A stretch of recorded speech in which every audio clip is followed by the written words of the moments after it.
May Day అంటే అంతర్జాతీయ కార్మికుల దినోత్సవం.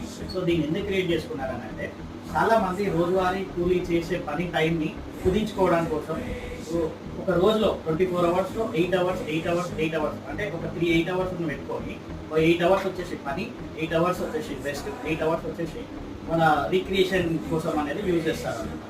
ఈ రీక్రియేషన్లో మనము సెల్ఫ్ కేర్, ఇంకొకటి మన ఫ్యామిలీ కేర్, ఇంకోటి మన లైఫ్, దాని గురించి ఆలోచించుకోవడానికి ఈ 8 అవర్స్ రీక్రియేషన్ అనేది క్రియేట్ చేసినారు అనమాట. రోజువారీ 24 అవర్స్లో ఈ 8 అవర్స్ అనేది చాలా ఇంపార్టెంట్ అన్నమాట. 8 అవర్స్ అనేది రెస్ట్, 8 అవర్స్ అనేది పని, ఇంకో 8 అవర్స్ అనేది రీక్రియేషన్. ఎంతమంది ఇప్పుడున్న సిచ్యువేషన్లో ఎంతమంది 8 అవర్స్ పడుకుంటున్నారు, ఎంతమంది 8 అవర్స్ పని చేస్తున్నారు, ఎంతమంది రీక్రియేషన్ చేస్తున్నారు వాళ్ళ లైఫ్. సో ఇప్పుడున్న సిచ్యువేషన్లో ఆ 8 అవర్స్ అనేది చాలా వరకు కుదించిపోయింది. పని చేయడం అనేది కంటిన్యూగా 24 అవర్స్ జరుగుతూనే ఉంది. కొంతమంది అయితే 8 to 12 అవర్స్ అనేది వర్క్ చేస్తున్నారు. సో దీన్ని రీక్రియేషన్ అనేది జరగట్లేదు.